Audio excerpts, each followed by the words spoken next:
Hello students, आपका फिर से स्वागत है इंटेल लर्निंग क्लासेस में। हम पढ़ रहे थे चैप्टर फर्स्ट फिजिक्स का पोर्शन जिसका नाम था इलेक्ट्रिसिटी। देखिए, हमने फर्स्ट पार्ट में हमने पढ़ लिया इलेक्ट्रिसिटी के बारे में, इलेक्ट्रिक करंट के बारे में, इलेक्ट्रिक सर्किट के बारे में, और अब हम पढ़ेंगे ओम्स लॉ के बारे में कि ओम्स लॉ क्या बोलता है। ये उसके आगे का टॉपिक है स्टूडेंट्स। अगर आपने फर्स्ट वीडियो नहीं देखी है तो पहले जाके फर्स्ट वीडियो देखिए, तभी आपको ये सब कुछ समझ में आएगा। ओके, देखिए अब हम स्टार्ट करते हैं ओम्स लॉ क्या कहता है। ठीक है, देखिए अब पढ़ते हैं कि ओम्स लॉ कहता क्या है। Ohm's law gives a relationship between the current and the potential difference. Ohm's law हमारे क्या करता है, ये लॉ हमें रिलेशनशिप देता है किस किस के बीच में, करंट के और पोटेंशियल डिफरेंस के बीच में। करंट के बीच में देता है और पोटेंशियल डिफरेंस के बीच में रिलेशन देता है। तो चलो आगे देखते हैं कि ये क्या रिलेशन देता है इन दोनों के लिए, इन दोनों के बीच में। देखिए आगे पढ़ते हैं डेफिनेशन में। ठीक है, आगे ये क्या दे रहा है। देखिए इसमें लिखा हुआ है डेफिनेशन में, एट अ कांस्टेंट टेम्परेचर, एक कांस्टेंट टेम्परेचर पर द करंट फ्लो थ्रू एक कंडक्टर। करंट फ्लो होता है किसके थ्रू होता है, मतलब किसके जरिए होता है, एक वायर के जरिए।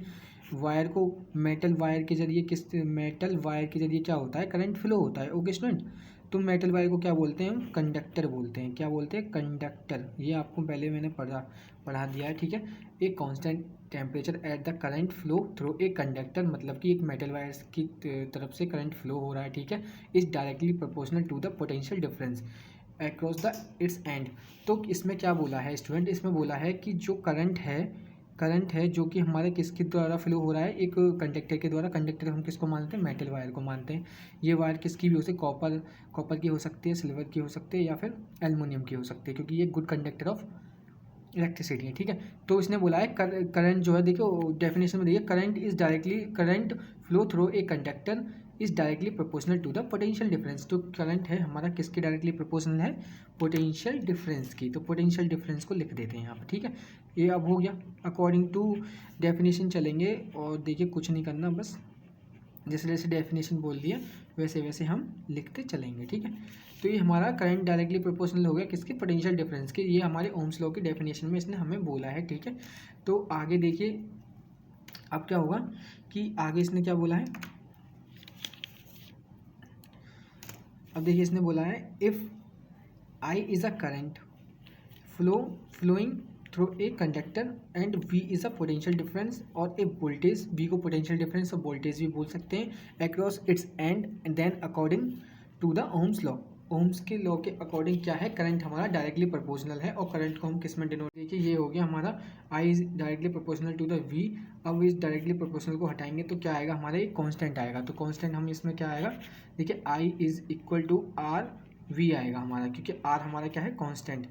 कांस्टेंट क्या है, रेजिस्टेंस, तो इसको बोल देंगे कांस्टेंट रेजिस्टेंस। ओके, ये हमारा क्या है, आर, कांस्टेंट रेजिस्टेंस है। ठीक है, अब आगे देखिए कि आगे क्या बोला है इसमें।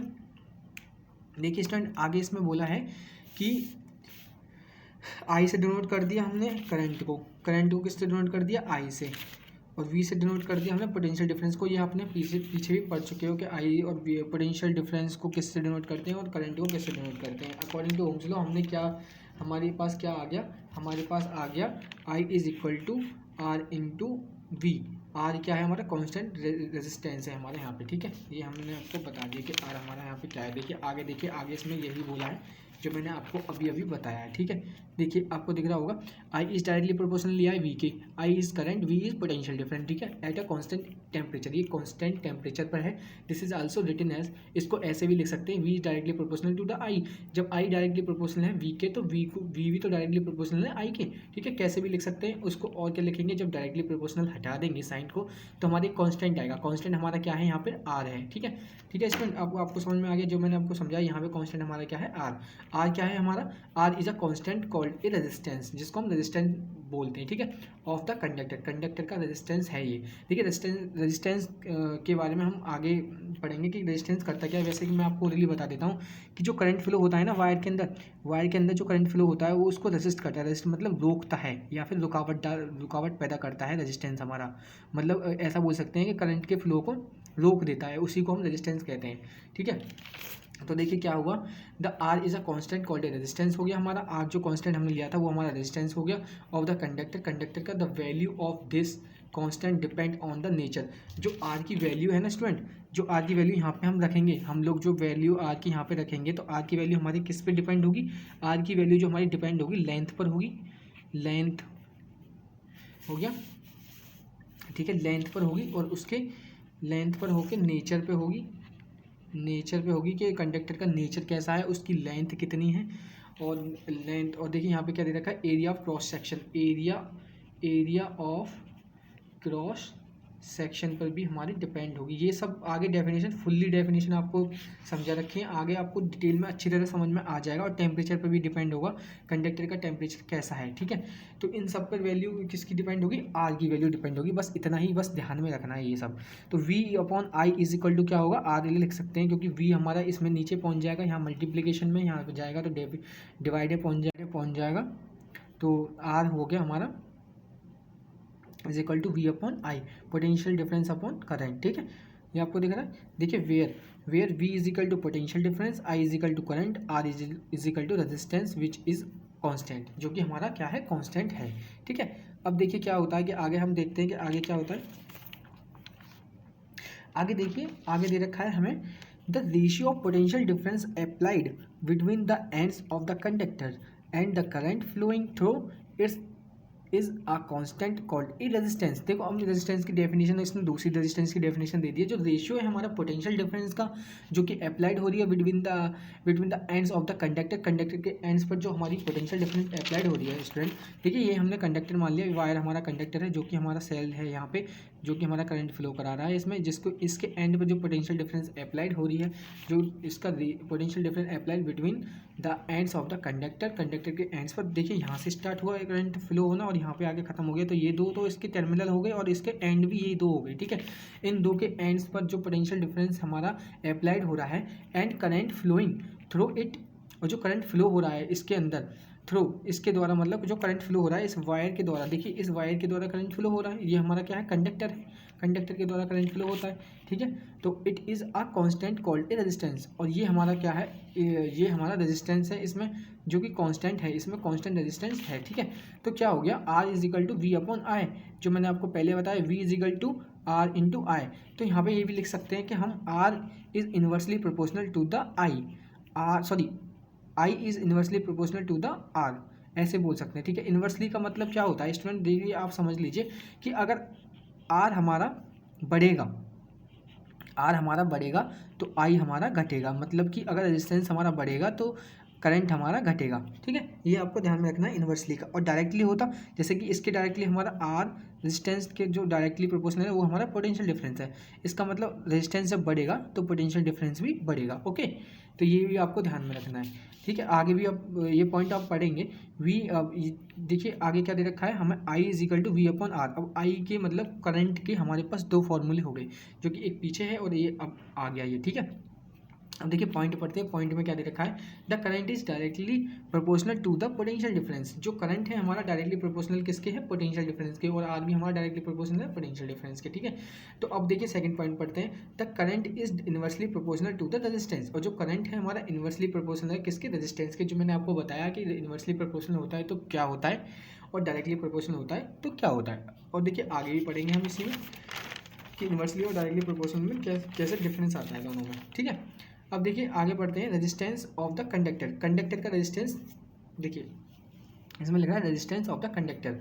इसमें पढ़ते हैं, the property of the conductor due to which its oppose the flow of current through its through, ठीक है। जो कंडक्टर के थ्रू जो करंट फ्लो हो रहा है उसको अपोज करता है, क्या करता है? अपोज। रेजिस्टेंस हमारा किसको अपोज करता है? करंट को अपोज करता है, जो कि कंडक्टर के थ्रू फ्लो हो रहा है। देखिए यहाँ पे क्या है, मैंने आपको बताया ये हमारा वायर है, मेटल वायर, ये हमारा क्या है? मेटल वायर है, ये हमारा सेल है, नेगेटिव पॉजिटिव, यहाँ पे करंट फ्लो हो रहा है, तो ये हमारा वायर क्या हो गया? ये हमारा वायर हो गया कंडक्टर, क्या हो गया? कंडक्टर। अब कंडक्टर के द्वारा जो करंट फ्लो हो रहा है, थ्रू है कंडक्टर, ठीक है। कंडक्टर के द्वारा जो करंट फ्लो हो रहा है इसमें, तो क्या होगा कि इसको जो अपोज करेगा, इसको रोकेगा, वो हमारा क्या होगा? Oppose the current, flowing current called resistance, क्या होगा, हमारा रेजिस्टेंस होगा वो, ठीक है। इसमें डेफिनेशन में यही बोला है, देखिए आपको एक बार फिर से पढ़ लीजिए। The property of the conductor due to which its oppose the flow of current through its called a resistance, ठीक है। R is equal to V upon I, ठीक है, where R is equal to resistance, V is equal to potential difference, R I is equal to current, okay. अब देखिए एक point और दे रखा है, इस पॉइंट को पढ़ लीजिए, ये आपका बहुत ही इंपॉर्टेंट पॉइंट है और इसके बारे में हम आगे भी पढ़ेंगे, ठीक है। जो रेजिस्टेंस होता है कंडक्टर का, जो रेजिस्टेंस होता है वो किस पे डिपेंड होता है, रेजिस्टेंस जो होता है कंडक्टर का वो किस पे डिपेंड होता है, देखिए होता है हमारी लेंथ पर, थिकनेस पर, कि जो हमारे पास जो मेटल का जो वायर लिया है या फिर कोई कंडक्टर लिया है वो उस कितना थिक है कितना थिन है, लेंथ पर कितना बड़ा है, लेंथ हो गया, थिकनेस हो गया, नेचर ऑफ द मटेरियल हो गया, अब एंड टेम्परेचर हो गया ऑफ द कंडक्टर। देखिए इन पर रेजिस्टेंस डिपेंड करता है लेंथ के, जो कंडक्टर की लेंथ पर, थिकनेस पर, नेचर ऑफ द मटेरियल पर, टेम्परेचर पर, कंडक्टर के टेम्परेचर पर डिपेंड करता है। तो इन सभी पर डिपेंड करता है हमारा, क्या डिपेंड करता है, रेजिस्टेंस। क्या करता है स्टूडेंट, रेजिस्टेंस, ओके। अब देखिए आगे बढ़ते हैं, आगे क्या दे रखा है इसने, देखिए इसकी ऐसा यूनिट क्या है, रेजिस्टेंस की ऐसा यूनिट आपको ध्यान में रखनी है। रेजिस्टेंस की जो ऐसा यूनिट है स्टूडेंट वो है हमारी ओम्स, जिसको बोलते हैं ओम। ओम लॉ पढ़ रहे थे हम, ओम लॉ से हमें रेजिस्टेंस का फॉर्मूला मिला, तो उसका जो ऐसा यूनिट है हमारी ओम है। It is denoted by the symbol omega.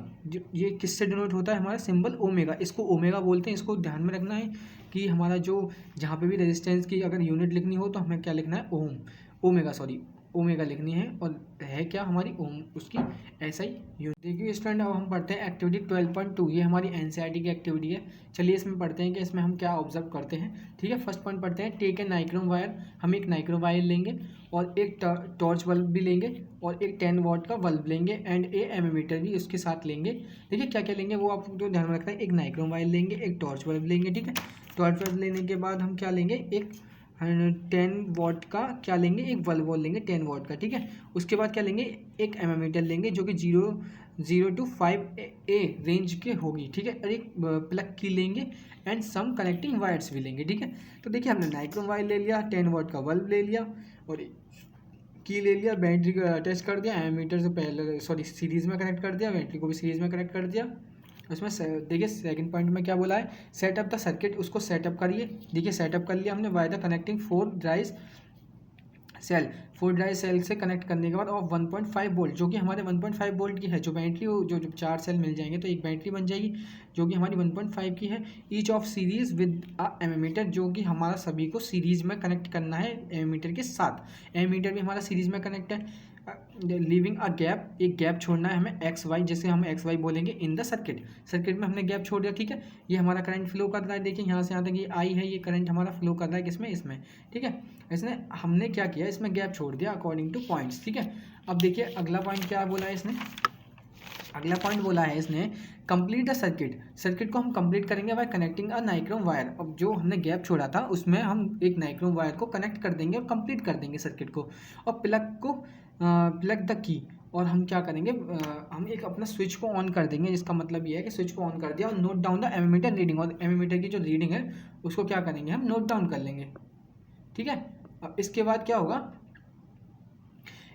होगा, जो take out the key from the plug, उसके बाद हम जो हमारा जो प्लग से हम अपनी की को निकाल लेंगे, रिप्लेस कर लेंगे, मतलब स्विच को ऑफ कर देंगे। अब सेकेंडली क्या होगा, replace the nichrome wire with the torch bulb. देखिए नाइक्रोम वायर को हम रिप्लेस कर देंगे, वहाँ से हटा देंगे और टॉर्च बल्ब को वहाँ पे लगा देंगे उस सर्किट के अंदर, और फाइंड द करंट, और फिर से हम करंट को फाइंड करेंगे, उसमें कितना करंट है, कितना करंट फ्लो कर रहा है, या फिर हम एमीमीटर की रीडिंग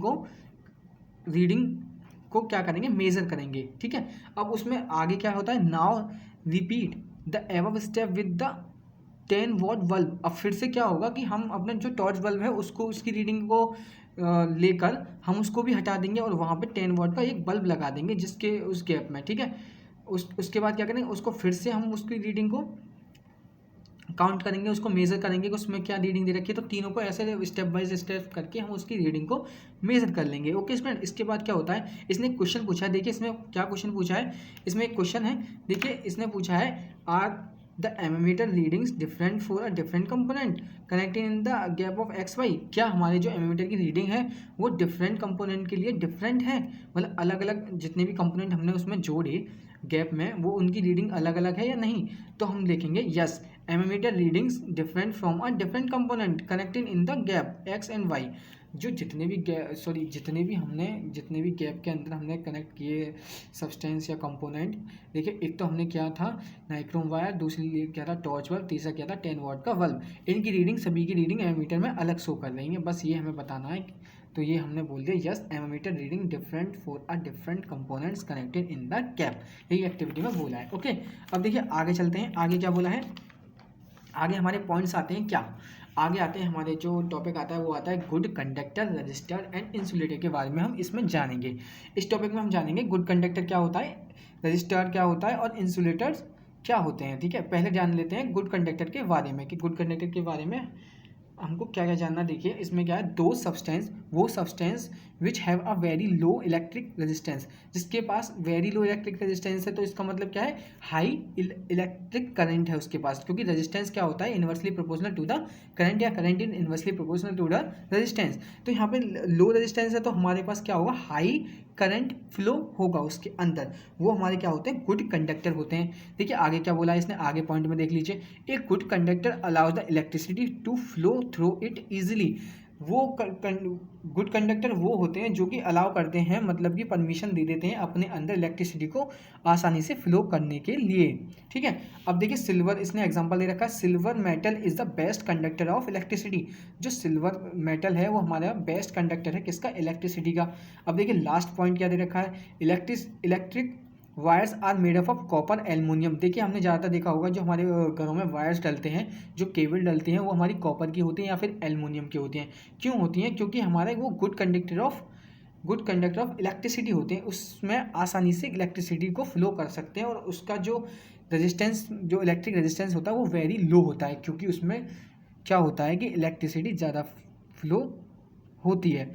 तो जहाँ पर इलेक्ट्रिक करंट ज़्यादा फ्लो होता है वहाँ पर रेजिस्टेंस लो होता है। ठीक है, क्योंकि हमारा resistance inversely proportional to the electric current, जो आपको पहले हमने रिलेशन में बता चुके हैं। ठीक है, अब देखिए आगे क्या होता है, आगे देखिए कि आगे इसमें बोल रखा है कि रजिस्टर क्या होता है। आपको गुड कंडक्टर के बारे में पता चल गया होगा कि गुड कंडक्टर क्या होता है। अब देखिए हम रजिस्टर के बारे में जान लेते हैं कि रजिस्टर क्या होता है। दो substance which have a completely high electric resistance R called a register.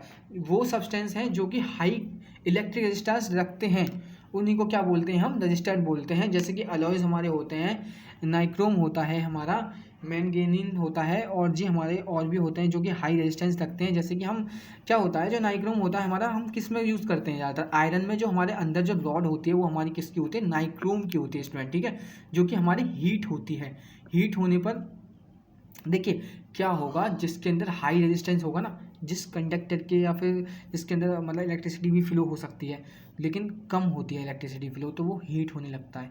जहाँ पर हीट प्रोड्यूस हो जाती है तो वहाँ समझ लीजिए वहाँ हाईली रेजिस्टेंस होता है। इसीलिए हम नाइक्रोम को प्रेस में यूज़ करते हैं क्यों, ताकि वो हीट हो सके। ठीक है, अब देखिए क्या होता है कि the register reduce A current in a circuit. Register क्या करता है, हमारा करंट को रिड्यूस कर देता है स्टूडेंट। ये मैंने आपको पीछे बताया था कि जो जहाँ पे करंट ज़्यादा होगा वहाँ रेजिस्टेंस कम होगा। अब देखिए यहाँ पे साफ साफ पॉइंट में ये लिखा है कि register reduce the current in the circuit. जो सर्किट के अंदर क्या करता है रेजिस्टेंस, वो हमारा करंट को रिड्यूस कर देता है, मतलब कि घटा देता है। ठीक है, अब देखिए आगे पॉइंट है हमारा इंसुलेटर। इंसुलेटर पढ़ते हैं, इंसुलेटर में क्या बोल रहा है ये, दो substance which have a infinity high electric resistance called a insulator. ये इंसुलेटर वो हैं जो कि हमारे पास इन्फिनिटी इलेक्ट्रिक रेजिस्टेंस है, मतलब कि इसके अंदर रेजिस्टेंस ज़्यादा से ज़्यादा होता है, हाई रेजिस्टेंस होता है, जिसके कारण हमारी इलेक्ट्रिसिटी इसमें फ्लो नहीं हो पाती। इन्हीं को क्या बोलते हैं, इंसुलेटर बोलते हैं। टोटल कहने का मतलब ये है कि जो जिसके अंदर इलेक्ट्रिसिटी आसानी से फ्लो हो जाती है वो हमारे कंडक्टर होते हैं, जिसके अंदर कम फ्लो होती है, जो हाई रेजिस्टेंस होते हैं वो हमारे हीट हो जाते हैं। जैसे नाइक्रोम एलॉयज हमारे जो होते हैं, हमारे गुड कंडक्टर ऑफ इलेक्ट्रिसिटी नहीं होते, लेकिन हम उसके अंदर हम इलेक्ट्रिसिटी फ्लो कर सकते हैं और वो हाईली रेजिस्टेंस होते हैं। ठीक है, अब इंसुलेटर के बारे में आते हैं तो इंसुलेटर हमारे डेफिनेशन में भी बताया कि इंसुलेटर में हमारी कोई इलेक्ट्रिसिटी फ्लो नहीं होती।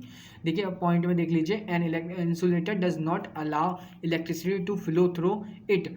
तो इंसुलेटर क्या होते हैं, जो कि वो होते हैं जो कि अपने अंदर इलेक्ट्रिसिटी को फ्लो होने से रोकते हैं, मतलब अलाउ नहीं करते। ठीक है, रबर जो होता है हमारा क्या होता है, इंसुलेटर होता है। वुडन भी हमारा इंसुलेटर होता है। रबर हमारा इज एन एक्सीलेंट इंसुलेटर। ये हमारे एक्सीलेंट इंसुलेटर है, क्योंकि जो हमारे इलेक्ट्रीशियन जो मैन होता है, इलेक्ट्रीशियन जो होता है वो अपने पास क्या रखता है, रबर के ग्लव्स रखता है, ताकि उसको इलेक्ट्रिसिटी ताकि उसमें क्या होता है, इलेक्ट्रिसिटी पास ना हो पाए और उसको ना पकड़ पाए। इसलिए वो अपने साथ जब वो काम करता है, इलेक्ट्रिशियन इलेक्ट्रिक का काम करता है, तो उसको अपने हाथों में ग्लव्स पहन लेता है रबड़ के, ठीक है। इसी कारण उसमें इलेक्ट्रिसिटी फ्लो नहीं हो पाती और वो आसानी से अपना काम कर सकता है, ठीक है। अब देखिए पॉइंट आता है factor affecting the resistance of the conductor. जो फैक्टर क्या फैक्टर अफेक्ट करते हैं, कौन से फैक्टर्स हैं जो अफेक्ट करते हैं रेजिस्टेंस ऑफ द कंडक्टर को, ठीक है। ठीक है, तो रेजिस्टेंस के कौन से ऐसे फैक्टर हैं जो कंडक्टर को अफेक्ट करते हैं, ठीक है। तो फर्स्टली हम पढ़ लेते हैं the electric resistance of the conductor a wire depend on the following factors, ठीक है। ये कुछ फैक्टर हैं जिनके ऊपर रेजिस्टेंस हमारा डिपेंड करता है, ठीक है। फर्स्टली करता है length of the conductor, conductor की कितनी लेंथ है, area of a cross section of the conductor, area कितना है, एरिया ऑफ क्रॉस सेक्शन कितना है कंडक्टर का, वो थिकनेस ऑफ द कंडक्टर, उसकी थिकनेस कितनी है और थिननेस कितनी है, ठीक है। Nature of material of the conductor, उसका नेचर कैसा है, एल्युमिनियम का है और कॉपर का है या फिर सिल्वर का है, इन तीनों का अलग अलग नेचर हो गया, ठीक है। और अलग अलग इसमें इलेक्ट्रिसिटी फ्लो होती है कि अलग अलग तरीके से, ठीक है। Nature of the material of the conductor, ठीक है। Temperature of the conductor, conductor का क्या टेम्परेचर है ये भी डिपेंड करता है कंडक्टर रेजिस्टेंस। देखिए अब क्या है, पहला इफेक्ट कर लेते हैं। पहला इफेक्ट था हमारा लेंथ पर, कि लेंथ ऑफ द वायर पर कंडक्टर कैसे डिपेंड होता है, ठीक है। रेजिस्टेंस कैसे डिपेंड होता है, रेजिस्टेंस कैसे डिपेंड होता है लेंथ ऑफ द वायर पर, ठीक है। क्या होता है स्टूडेंट कि जो रेजिस्टेंस होता है हमारा डायरेक्टली प्रोपोर्शनल होता है किसके, लेंथ के, ठीक है। जो रेजिस्टेंस होता है हमारा directly proportional to the length. तो इसका मतलब ये हुआ कि जितनी लेंथ होगी ना वायर, हम कंडक्टर ले लेते हैं, कोई भी कंडक्टर ले लिया हमने, वायर ले लिया, मेटल का वायर ले लिया, ठीक है, मेटल वायर ले लिया हमने, कंडक्टर कोई भी। तो इसका मतलब ये हुआ कि जितनी लंबी इसकी लेंथ होगी उतना ही इसका रेजिस्टेंस होगा। मतलब कि अगर हमारी 5 मीटर है तो इसका रेजिस्टेंस भी ज़्यादा होगा। किससे ज़्यादा होगा, 3 मीटर की एक वायर से 5 मीटर की वायर में रेजिस्टेंस ज़्यादा होगा। इसका रेजिस्टेंस लो रेजिस्टेंस होगा इसका, क्योंकि ये हमारी लेंथ में छोटी है, और इसका रेजिस्टेंस हाई रेजिस्टेंस होगा in comparison to high resistance compare to this and this. 3 meter की जो लेंथ की जो वायर होगी वो उसका कम रेजिस्टेंस होगा कंपैरिजन टू 5 मीटर लेंथ की वायर की। कंपेयर करेंगे दोनों में तो क्या होगा कि 3 मीटर की जो लेंथ की जो वायर होगी उसमें लो रेजिस्टेंस होगा, 5 मीटर की लेंथ की जो वायर होगी उसमें हाई रेजिस्टेंस होगा। ओके, ये आपको समझ में आ गया होगा। अब देखिए आगे इसमें क्या बोला है, जो the resistance of the conductor is directly proportional to the length, resistance is directly proportional to the length. मतलब कि रेजिस्टेंस बढ़ेगा तो लेंथ बढ़ेगी, लेंथ बढ़ेगी अगर कंडक्टर की तो रेजिस्टेंस ऑटोमेटिकली बढ़ जाएगा, ठीक है। When the length of the wire is double, अगर वायर की लेंथ को डबल करते हैं, its resistance is also get double, तो रेजिस्टेंस भी हमारा डबल हो जाता है। If the length of the wire is half, अगर उसकी लेंथ को हम आधा करते हैं, it resistance also get A half, तो उसका भी क्या होगा, उसका रेजिस्टेंस भी कम हो जाएगा, मतलब आधा हो जाएगा, ठीक है। यही इसमें बताया है। अब देखिए आगे बढ़ते हैं। आगे इसने सेकंड पॉइंट दिया, सेकंड पॉइंट में क्या बोला है कि जो इफेक्ट होता है area of cross section of the conductor के एरिया ऑफ क्रॉस सेक्शन पे से कैसा इफेक्ट होता है रेजिस्टेंस पे, ठीक है। देखिए इसमें पढ़ते हैं the resistance of the conductor is inversely proportional to the area of cross section. जो एरिया ऑफ क्रॉस सेक्शन है स्टूडेंट वो इनवर्सली प्रोपोर्शनल होता है रेजिस्टेंस के, मतलब रेजिस्टेंस बढ़ेगा तो एरिया ऑफ क्रॉस सेक्शन कम होगा तो रेजिस्टेंस हमारा बढ़ेगा, और एरिया ऑफ क्रॉस सेक्शन ज़्यादा होगा तो रेजिस्टेंस हमारा घटेगा, ठीक है। When the area of cross section of the wire is double the resistance get halved, ठीक है। तो रेजिस्टेंस हमारा क्या होगा, हार्म्ड होगा, ठीक है। तो हमारा कम होगा, जब उसका डबल होगा तो उसका आधा हो जाएगा हमारा रेजिस्टेंस, ठीक है। If the area of cross section of the wire is half then the resistance will get a double, अगर एरिया ऑफ क्रॉस सेक्शन हमारा आधा है तो रेजिस्टेंस हमारा डबल हो जाएगा। ये हमारा देखो क्या होता है, ये जो पॉइंट है ना हमारे, ये हमारे क्या आ सकता है, हमारे MCQs में मतलब आ सकते हैं कि जब when the area of cross section of the wire is double then the resistance is half, double, triple, 1/4, ऐसे ऑप्शन आ सकते हैं, तो आपको टिक करना होगा उसमें सही टिक क्या होगा, ठीक है। ऐसे ही आपके क्वेश्चन बन सकते हैं सभी में से ही, ठीक है। तो देखिए आगे चलते हैं, आगे क्या बोला है इसमें, आपको ये इतना समझ में आ रहा है ना स्टूडेंट। देखिए आपको और भी अच्छे से समझाने की कोशिश करेंगे आगे। देखिए आपने इसमें क्या बोला है, वी नो डैट, हम जानते हैं, एक thick wire has a greater area of cross section. जो थिक वायर होता है ना, मोटा वायर, उसके जो क्या होता है, उसमें जो एरिया ऑफ क्रॉस सेक्शन होता है वो ज़्यादा होता है। इसका मतलब उसमें रेजिस्टेंस क्या होगा, कम होगा। एक thin wire has a smaller area, जो हमारा थिन वायर होता है उसमें एरिया जो होता है, एरिया ऑफ क्रॉस सेक्शन, वो स्मॉलर कम होता है, तो उसमें क्या होगा, हमारा रेजिस्टेंस ज़्यादा होगा। ठीक है, तो आगे से ध्यान रखना, जो मोटा वायर होता है और छोटा होता है, छोटा और मोटा हमेशा उसमें रेजिस्टेंस कम होता है, क्योंकि लेंथ के हिसाब से रेजिस्टेंस बढ़ता है। पीछे हमने एक पढ़ा था लेंथ पे जो डिपेंड करता है, उसमें पढ़ा था। ठीक है, this means that A thick wire has a less resistance and the thin wire has a more resistance. अब 2 पॉइंट पढ़ लेते हैं। 2 पॉइंट में क्या बोला है, शॉर्टर लेंथ मतलब कम लेंथ वाला और थिक वायर और मोटा wire is called a getting a low resistance. वो क्या है, हमारा लो रेजिस्टेंस शो करता है। लॉन्ग लेंथ, जो लंबा वायर होगा, मतलब लंबी उसकी लेंथ होगी, और वह थिन और पतला वायर होगा, ठीक है, वो क्या होता है, हाई रेजिस्टेंस लेवल होता है। ठीक है, ये इसने इसमें बताया है। अब देखिए थर्डली क्या बोला है इसने, इफेक्ट करता है, नेचर कैसे इफेक्ट करता है रेजिस्टेंस पे, नेचर के बारे में बताना है हमको। देखिए इसमें डेफिनेशन में बोला है, a material of which it is a made, a material of which it is a made, जो मटेरियल है हमारा किसका बना हुआ है, ये हमारा डिपेंड करता है नेचर पर, ये हमारा नेचर है। Some materials have a low resistance, कुछ मटेरियल ऐसे होते हैं जो कि लो रेजिस्टेंस होते हैं, where as other is a high resistance, और कुछ ऐसे होते हैं जो कि हाई रेजिस्टेबल होते हैं मटेरियल सॉरी। तो फॉर एग्जांपल क्या होता है, we take a two similar wire, हम दो एक जैसे वायर को लेते हैं, हैविंग अ इक्वल लेंथ, जो कि जिनकी लेंथ हमारी इक्वल है एंड डायमीटर भी इक्वल है उसका।